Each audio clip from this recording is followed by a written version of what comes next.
ओम पितृदेवाय नमः। नमस्कार भक्तों, आप सभी का स्वागत है हमारे अपने channel mom with Gyanvi official पर।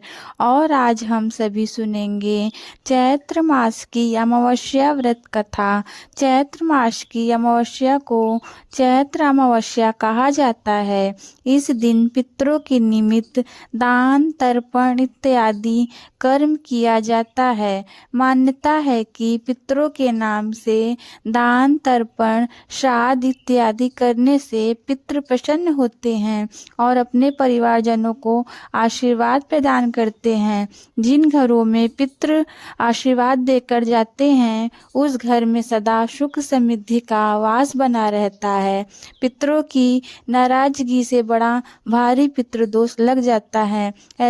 ऐसे में हर अमावस्या के दिन पितरों की शांति के लिए उनके नाम से कुछ न कुछ दान अवश्य करना चाहिए।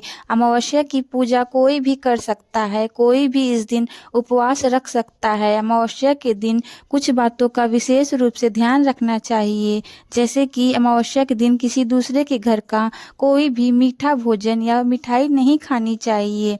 इस दिन आपके घर में शुद्ध सात्विक भोजन बनना चाहिए। मांसाहार का प्रयोग भूल से भी परिवार के किसी भी सदस्य को नहीं करना चाहिए।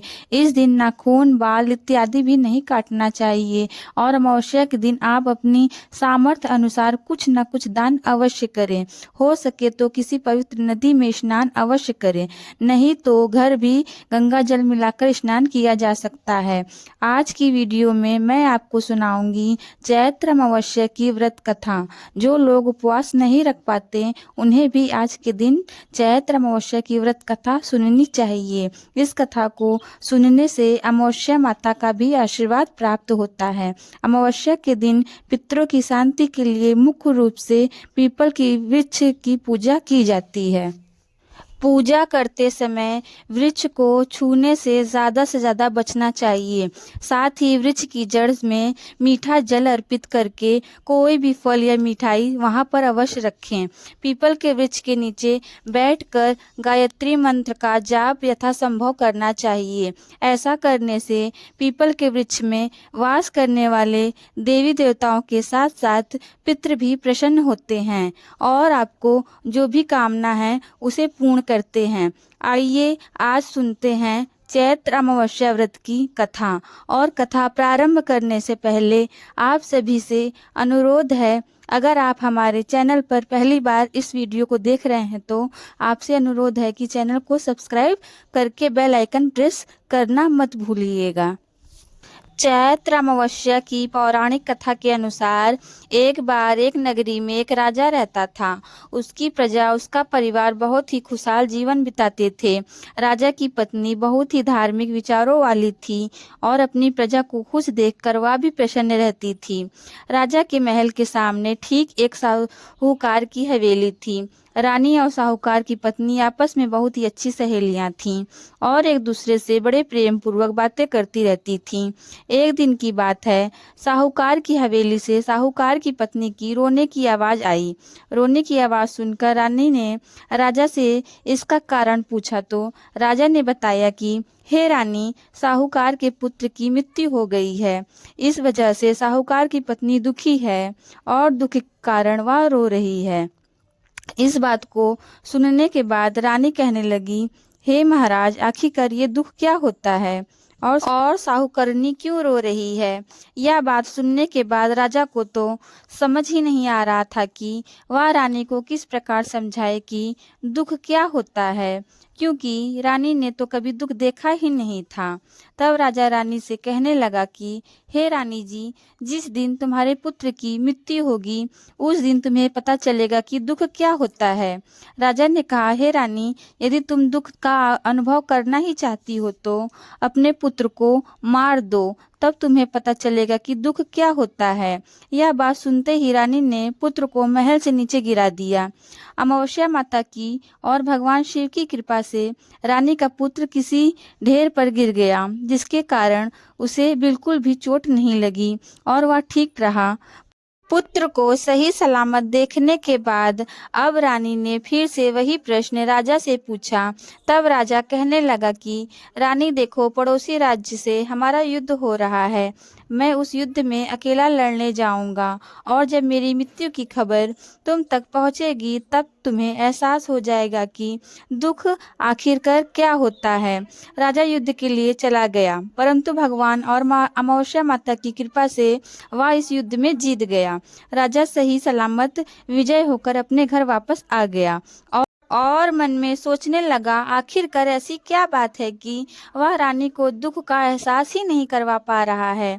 इसके बाद राजा ने रानी को बुलवा कर के कहा कि अब हम दोनों गंगा यात्रा के लिए जाएंगे, इसलिए रानी तैयार हो जाओ और गंगा किनारे जाकर वहां गंगा में कूद जाएंगे, तब पता चलेगा कि दुख क्या होता है। रानी ने राजा की बात मानकर गंगा यात्रा की तैयारी शुरू कर दी। दूसरी तरफ कैलाश पर्वत पर विराजमान भगवान शिव ने देवी पार्वती से कहा कि हे देवी, मैं तुम्हें कलयुग में सुखी आत्मा के दर्शन करवाऊंगा, इसके लिए तुम्हें मेरे साथ धरती लोक पर चलना होगा।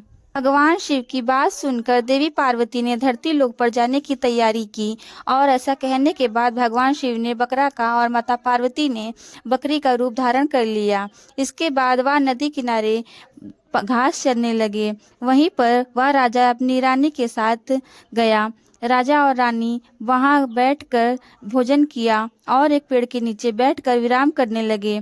उस समय रानी को प्यास लगी तो राजा पानी लेना चला गया। वहीं पर माता पार्वती ने भगवान शिव से कहा कि हे भोलेनाथ, यह रानी तो दुख देखना चाहती है। ऐसा तो शायद ही कोई मनुष्य हो जो अपने जीवन में सुख का छोड़कर दुख देखना चाहता हो। हे भोलेनाथ, कृपा करके मुझे बताइए, इस रानी को दुख का एहसास क्यों नहीं होता है। जब भगवान शिव और माता पार्वती बकरा बकरी के रूप में एक दूसरे से वार्तालाप कर रहे थे, तभी रानी ने पशुओं को जो कि घास चर रहे थे मनुष्यों की बोली में बोलते हुए सुन लिया। उसने सुना कि बकरा बकरी से अर्थात भगवान शिव माता पार्वती से कह रहे हैं कि पार्वती, इस रानी ने अमावस्या का व्रत किया था, जिसके कारण इसे दुख नहीं भोगना पड़ रहा है और अपने पिछले जन्मों में रानी ने अमावस्या माता का व्रत पूरे श्रद्धा और भक्ति भाव से किया। अपनी सामर्थ्य के अनुसार उसने दान भी दिया। इस कारण वह इस जन्म में अब रानी बनी और सभी प्रकार के सुख भोग रही है। उसे दुख का कभी सामना करना ही नहीं पड़ेगा। अमावस्या के व्रत करने के प्रभाव से यह राजा जब गंगा जी में कूदेगा तब भी यह मरेगा नहीं। रानी ने ये सब बातें सुनी। उसके बाद राजा रानी पानी लेकर वापस आया तो राजा को सारी बातें बता दी। ये सुनते ही राजा रानी महल में वापस आ गए। इसके बाद राजा ने अपनी प्रजा को भी अमावस्या का व्रत करने की आज्ञा दी और कहा कि जो भी मनुष्य हर अमावस्या का और विशेष रूप से चैत्र मास की अमावस्या का व्रत रखेगा, उन्हें हमेशा सुख समृद्धि प्राप्त होगी। इतना ही नहीं, अगले जन्म में भी उन्हें कभी दुख का नहीं देखना पड़ेगा। इसके बाद राजा और रानी दोनों ने मिलकर श्रद्धा और भक्ति पूर्वक अमावस्या का व्रत करना प्रारंभ कर दिया। बोलिए अमावस्या माता की जय। यदि चैत्र अमावस्या की व्रत कथा आपको पसंद आई है तो वीडियो को लाइक कर दीजिए और अगर चैत्र नवरात्रि के दिनों में माँ भगवती के सभी 9 रूपों की व्रत कथा सुनना चाहते हैं तो हमारे चैनल को सब्सक्राइब जरूर कर लीजिए। तब तक के लिए आप सबका बहुत बहुत धन्यवाद। आपका दिन मंगलमय हो। फिर मिलते हैं ऐसी और धार्मिक वीडियो के साथ।